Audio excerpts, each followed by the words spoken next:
I never thought I'd fall in love at a book signing. I had imagined it 100 times, of course. The dream was always the same. I'd stand at a table stacked high with my first published novel, signing copies for eager fans, my heart racing with the thrill of it all. But I never expected someone like Dennis to walk through the door. He wasn't the typical fan, I could tell by the way he looked at me. Not with the wide-eyed admiration most first-time readers had, but with something else. Curiosity, maybe. Maybe even something more. It started with a question. "Do you ever feel like your characters are real?" he asked, leaning in just a little too close, his voice low but warm. I remember the way his words felt, like a secret. His dark eyes held mine, and for a moment, it felt like the world had shrunk down to just the two of us standing there between shelves of books. Like, when you write, do you feel like you know them, or are they just characters? I laughed softly, taken off guard. I think it's a bit of both. The characters start as ideas, but then, as you write them, they kind of become real. In a way, you get to know them better than you know yourself. He smiled, and I felt my stomach flutter. "That's exactly how I feel about people in real life," he said, and his grin was so genuine, I couldn't help but wonder if he was talking about me. I wasn't one to get swept up in fantasies. But that day, when he asked for my contact info, something in my chest stirred, something I hadn't felt in a long time. It was the thrill of possibility. We met at a small cafe a few days later. I remember the exact table, the one by the window with the sun spilling through the glass, making everything glow with warmth. He was already there when I arrived, a book open in front of him, his fingers tapping on the page, as if he couldn't quite focus on the words. It wasn't our first meeting, but it was the first time I felt the true weight of it. There was something about Dennis that pulled at me. Every word he spoke was thoughtful, every glance lingering just a fraction longer than necessary. By the time the coffee cups had emptied, we were sharing stories of our pasts, his a winding road of odd jobs and small-town dreams. Mine, a straight path through libraries and bookshops, a lifelong love affair with words. After a few more coffee dates, I found myself confiding in him about things I hadn't told anyone. The doubts I had about my book. The fear that I might never write another novel. How the pressure of success had started to feel suffocating instead of freeing. And the strangest thing happened, he understood. Like he had been there, too, in his own way. One night, after our third dinner together, he leaned in, his hand brushing mine across the table. "I think you're afraid of being happy," he said, his voice soft but sure. I froze, looking into his eyes. "It's okay, Maya," he continued, a faint smile playing on his lips. "You don't have to keep running from it." And just like that, everything I had been hiding came rushing to the surface.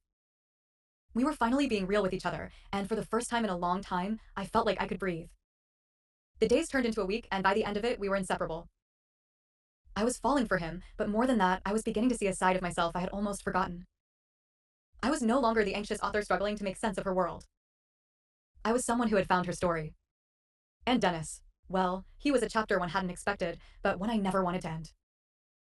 We sat on a park bench one afternoon, the city humming around us, and he turned to me with a look of such intensity that I almost lost my breath. "I've been thinking," he said, his voice steady but with a hint of something deeper. "I think I've fallen for you, Maya. But I need to tell you something important."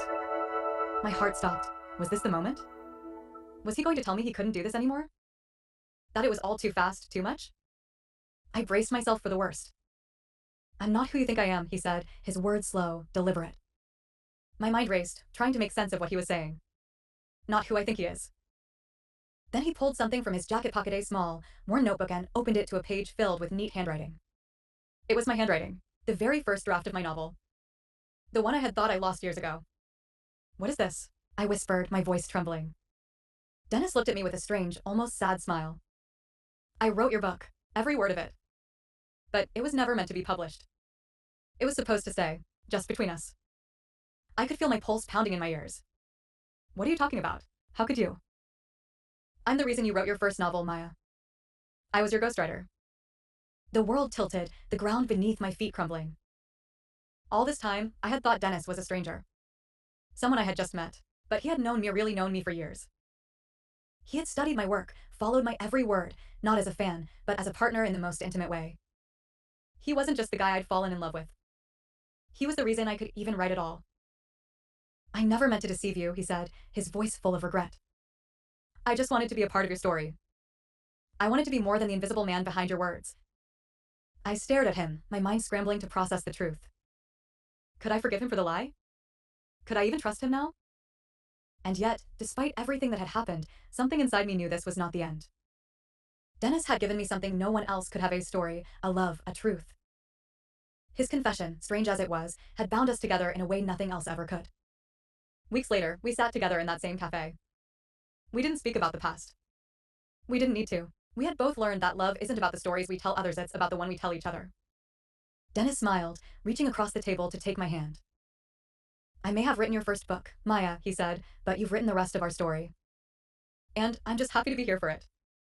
And I realized, with a certainty that settled deep in my chest, that I was too. We weren't just writing a novel anymore. We were living one, together.